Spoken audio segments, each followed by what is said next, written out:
दोस्तों, वेदांता लिमिटेड की बात करें तो यहाँ पे कुछ बड़ी ब्रेकिंग न्यूज निकल के आ रही है जिनको हम एक एक करके डिस्कस करेंगे। वेदांता को नई रेटिंग मिली है। रेटिंग एजेंसी का क्या कहना है, क्या रेटिंग बढ़ी है या फिर उसको रीअफर्म किया गया है, उसको जानेंगे इस वीडियो के माध्यम से। इसके अलावा मेटल शेयरों में तेजी के पीछे की असली वजह को जानेंगे। वेदांता के चेयरमैन अनिल अग्रवाल का बयान निकल कर आया, उसके क्या मायने हैं उसको भी जानेंगे इस वीडियो के माध्यम से। वेदांता लिमिटेड जो अब आने वाले समय कंपनी 5 हिस्सों में बंटने जा रही है। शेयर होल्डर को जिनके पास 1 शेयर है, एक्स्ट्रा 4 शेयर मिलने वाले। ऐसे में क्या तेजी का दौर आगे भी जारी रहेगा या फिर ये तेजी जो है, जो लगातार रोज नए हाई बन रहे, वो प्रॉफिट बुकिंग की तरफ बढ़ती हुई दिखाई देगी, जानेंगे इस वीडियो के माध्यम से। लेकिन फ्रेंड्स, उससे पहले अगर आप पहली बार हमारे चैनल पे आए तो चैनल को सब्सक्राइब कर दीजिए, एक बेल आइकॉन दबा दीजिए ताकि जब भी नया वीडियो बने पहला नोटिफिकेशन आपको मिले। वीडियो पसंद आए तो लाइक से जरूर कीजिए। चलो फ्रेंड्स, वीडियो स्टार्ट करते हैं। मैं हूँ आपका दोस्त एस बी दवे और हमारे अपने चैनल ऑनलाइन कमाई में आपका बहुत बहुत स्वागत। सबसे पहले वेदांता लिमिटेड के कारोबार की बात हो, 597 पर क्लोजिंग देखने को मिली जहाँ पे 1.92% की तेजी थी। अब आप देख सकते हो कि इंट्राडे में इसने 599 का हाई बनाया, यानी लगभग स्टॉक 600 तक पहुंचा है और ये एक फ्रेश हाई बन गया। आप देख सकते हो 52 वीक का इसने नया हाई बनाया। लो था वो 363 का था। जबरदस्त दौड़ लगा, स्टॉक ने बहुत बेहतर किया है। तो वेदांता का शेयर लगातार नया 52 वीक का हाई बना रहा है। आप देख सकते हो कि पिछले 12 ट्रेडिंग सेशन से लगातार तेजी का दौर जारी है और इसने करीब 15.89% की शानदार तेजी बताई है। इस समय stock 5 day, 20 day, 50 day, 100 day और 200 डे मूविंग एवरेज से ऊपर ट्रेड करा है। इसका मतलब है कि इन्वेस्टर का कॉन्फिडेंस काफ़ी ज़्यादा हाई है और लोग भरोसा कर रहे हैं स्टॉक पे। पिछले एक साल में देखें तो वेदांता ने 28.75% का ज़बरदस्त रिटर्न दिया है। इस दौरान सेंसेक्स में 9.11% के आसपास की तेजी बनी है। तो क्लियरली देख सकते हो कि सेंसेक्स के मुकाबले वेदांता का प्रदर्शन काफ़ी बेहतर है। वेदांता अगर आप देखें तो यहाँ पे ईयर टू डेट के हिसाब से भी काफ़ी बेहतर किया, फिर 33.94% की ज़बरदस्त तेजी बनाई, जबकि सेंसेक्स में 9.57% की तेजी बनी है। और यहाँ पे पिछले 3 सालों का रिटर्न देखें तो वो 108% तक पहुँच गया, जबकि सेंसेक्स में इस दौरान 43% के आसपास की तेजी बनी है। और इस हिसाब से पिछले 10 सालों की बात करें तो वेदांता ने 547% का ज़बरदस्त रिटर्न दिया है, जबकि सेंसेक्स में 231% की तेजी बनी है। यानी लगातार देखें तो सेंसेक्स के मुकाबले वेदांता का रिटर्न काफ़ी बेहतर रहा है।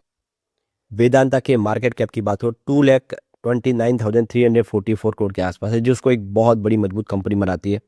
और आप देखें कि वेदांता के अंदर हिंदुस्तान जिंक की 40.57% की हिस्सेदारी है।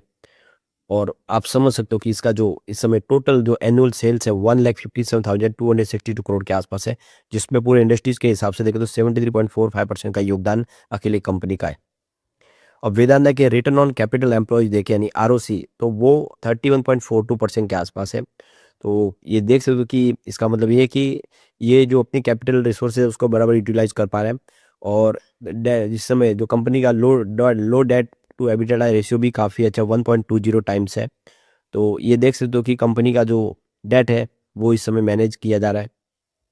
कंपनी के नेट सेल्स ग्रोथ की बात करें 15% के आसपास की यहाँ पे ग्रोथ देखने को मिल रही है, जबकि प्रॉफिट ग्रोथ 19.45% के आसपास है। और इसका मतलब ये है कि कंपनी का जो बिजनेस है काफ़ी शानदार है और लगातार पिछले 6 क्वार्टर से देखें तो कंपनी का प्रदर्शन बहुत बेहतर है। ऑपरेशनल परफॉर्मेंस काफ़ी शानदार रही है। कंपनी के कैश फ्लो की बात हो 39,562 करोड़ के आसपास रहा है। और कंपनी का प्रॉफिट आफ्टर टैक्स देखें फर्स्ट 9 मंथ का वो 9,919 करोड़ के आसपास, जो बहुत ही बेहतर है। ये आप क्लियरली समझ सकते हो कि कंपनी अपने बिजनेस के हिसाब से इस समय काफ़ी अच्छा ग्रो कर रही है और दूसरी पेयर कंपनी की तुलना में इसका प्रदर्शन काफ़ी बेहतर है। कंपनी का अगर डिविडेंड पे आउट देखें तो 5.37% के आसपास है, जो दूसरी कंपनियों के मुकाबले बहुत ही बेहतर है। आप देखें मेटल सेक्टर की कंपनियां इतना शानदार डिविडेंड कोई नहीं देती है। लगातार डिविडेंड के माध्यम से निवेशकों को ये फायदा पहुंचता है, इसलिए इसको वेदांता को डिविडेंड का बादशाह कहा जाता है या फिर डिविडेंड किंग कहा जाता है। अब यहाँ पे जो बड़ी अपडेट निकल के आ रही है, वेदांता लिमिटेड ने जो एक्सचेंज को जानकारी दी है, क्रिशिल ने अपनी नई रेटिंग जारी की है। तो ये देख सकते हो कि कंपनी को जो आदेश प्राप्त है honourable national company law tribunal NNCLT की तरफ से, जो स्कीम ऑफ डीमर्जर जिसमें कंपनी 5 हिस्सों में बंटने जा रही है, जिसमें वेदांता लिमिटेड और उसके अलावा 4 कंपनियां और बंटने जा रही है, इसको लेकर अब क्रिशिल ने अपनी रेटिंग जारी की है और एक तरह से वो रेटिंग को रीअफर्म कर दिया गया है इस डीमर्जर की योजना के प्रस्ताव के पास होने के बाद भी। तो वेदांता लिमिटेड जिसकी पहले रेटिंग क्रिशिल AA की रेटिंग थी और वाच डेवलपिंग की इसके स्टेटस था, और आप देखो कि क्रिशिल A+ की रेटिंग इनको मिली थी। अब यहाँ पे ये रेटिंग फिर से रीअफर्म की गई है, क्रिशिल AA की रेटिंग, वॉच डेवलपिंग और क्रिशिल A1+ की रेटिंग। तो बिल्कुल रेटिंग में कोई बदलाव नहीं हुआ। इसका मतलब ये है कि डीमर्जर के बाद भी वेदांता की जो ताकत है वो बनी रहेगी और उल्टा उसमें इजाफा होगा। हर कंपनी अपने हिसाब से निर्णय लेगी और इसी वजह से क्रिशिल ने यहाँ पे दमदार रेटिंग को मैनेज रखा है। अब यहाँ पे जो मेटल शेयरों में तेजी बनी, इसके पीछे काफ़ी बड़े रीज़न है। सबसे पहली बड़ी रीज़न है कि फेडरल रिजर्व द्वारा ब्याज दरों में कटौती की इस समय उम्मीद है। यूएस की तरफ से ब्याज दर कम हो सकती है, जो डॉलर के मापे जाने वाली कमोडिटीज़ के लिए एक फ़ायदे का सौदा होगी। और श्रम बाजार की स्थिति आसान होने पर फेड दरें और कम कर सकता है, जो धातु के बाजार को एक अच्छा संकेत है। तो मेटल शेयरों के लिए फेड का जो फैसला वो पॉजिटिव होगा। अगर फेड रेट कट करती है तो इससे मेटल शेयरों को फ़ायदा हो। दूसरा जो रीज़न बता कि जो चीन में इस समय दो सबसे जो बड़ा मेटल का सबसे बड़ा प्रमुख उत्पादक और उपभोक्ता भी है।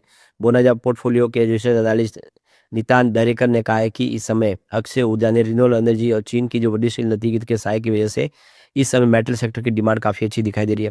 उन्होंने कहा है कि खनन में रुकावट, उच्च ऊर्जा लागत और कम निवेश के कारण धातु आधारित संचालन में आपूर्ति कमी में भी एक इन्वेंट्री को कष्ट है। जबकि अभी समय थोड़ा डिमांड तो अच्छी है लेकिन सामने उतनी सप्लाई नहीं, जिसकी वजह से भी इसकी डिमांड बढ़ रही है। और इलेक्ट्रिक वाहनों में जिस तरह से मेटल का इस्तेमाल हो रहा है, रिन्यूएबल एनर्जी में जो इस्तेमाल शुरू हुआ है, जिसकी वजह से इसकी डिमांड और बढ़ रही है। यानी आने वाला जो समय मेटल सेक्टर के लिए और बेहतर होगा।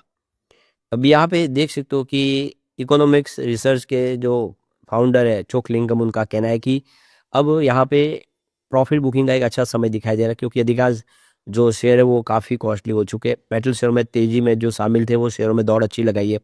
उन्होंने कहा है कि इस समय जो वैल्यूएशन थोड़ी सी यहाँ पे फेयर जरूर से ऊपर निकल गए, लेकिन अभी भी डिमांड आगे बढ़ने वाली, जैसे कि रिन्यूएबल सेक्टर में डिमांड है वो बनी रहेगी।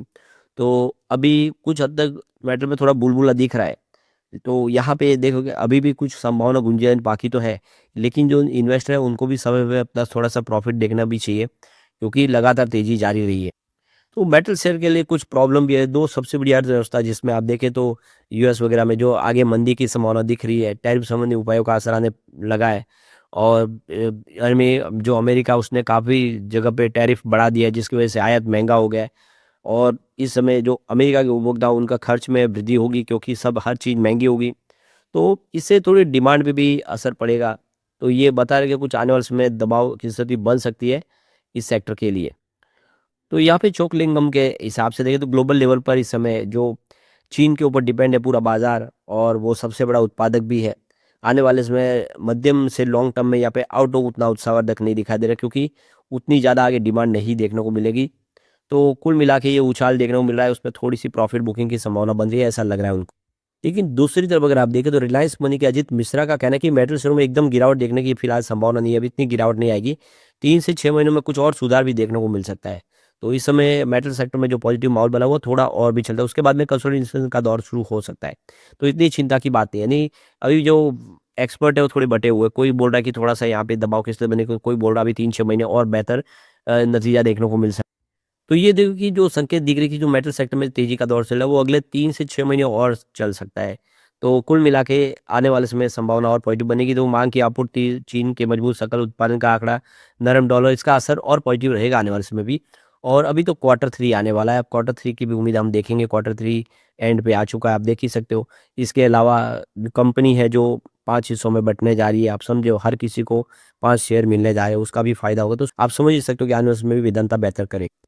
लेकिन फ्रेंड्स, कोई भी इन्वेस्टमेंट करने से पहले अपने फाइनेंशियल एडवाइजर से एडवाइस ले ले, या अपना खुद का रिसर्च करें, क्योंकि मैंने वीडियो आपके एजुकेशनल पर्पज के लिए ही बनाया। वीडियो पसंद आए तो लाइक शेयर जरूर कीजिए और चैनल को सब्सक्राइब कर दीजिए। Thank you friends.